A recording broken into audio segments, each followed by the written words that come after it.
એક એક રૂપિયાનો અમે ફક્ત ને ફક્ત ગાયોને ઘાસચારો નાખીએ છીએ અને પારેઓને ઝાર નાખીએ છીએ। ત્યારે હનુમાન જયંતીની ઠેર ઠેર એ ભક્તિમય ઉજવણી થઈ હતી। ઉત્તમનગર વિસ્તારમાં રામધૂનનું એ આયોજન કરવામાં આવ્યું હતું। તમામ દાન એ પાંજરાપોળમાં રહેલી ગાયોના ઘાસચારા માટે આ બજરંગ ધૂન મંડળ વાપરી રહ્યું છે। હજુ સુધી તમે અમારી ચેનલને સબસ્ક્રાઇબ નથી કરી તો અત્યારે જ ન્યૂઝરૂમ ગુજરાતને સબસ્ક્રાઇબ કરો, ફેસબુક અને ઇન્સ્ટાગ્રામ પર ફોલો કરો।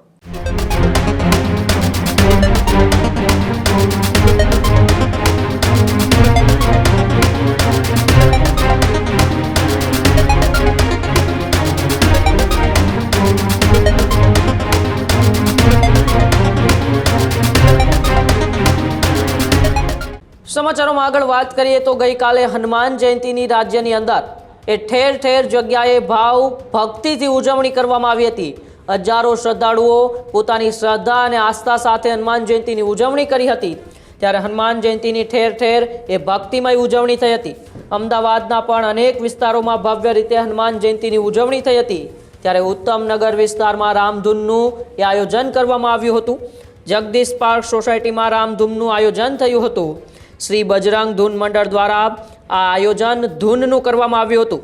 41 વર્ષથી આ બજરંગ ધૂન મંડળ એ સતત ધૂન મંડળ ચલાવી રહી છે।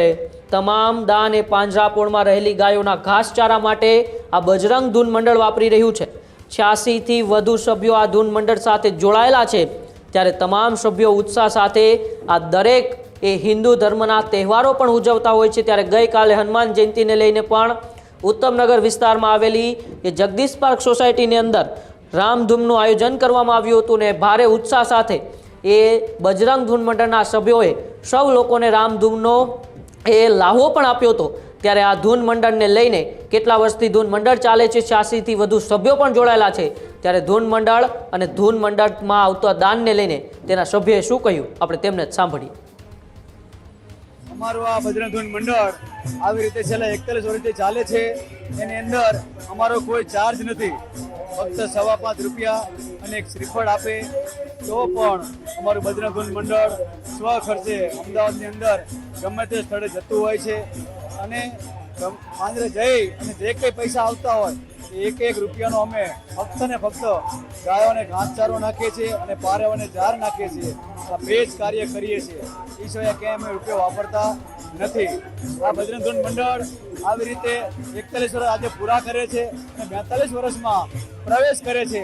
એ નિમિત્તે આજે હનુમાન જયંતિના ઉત્સવ ઉપર જગદીશ પાર્ક સોસાયટી વિભાગ 2 અને જયંભાઈ મિત્ર મંડળના સહયોગથી સતત આ ત્રીજા વર્ષે અમે હનુમાન જયોત્સવનું અહીંયા જાહેરમાં ઉજવણી કરીએ છીએ અને એની અંદર પણ જે કંઈ પૈસા આવશે ફક્ત ને ફક્ત ગાયોના ઘાસચારામાં અને પારેઓની ઝારમાં જ વાપરીશું।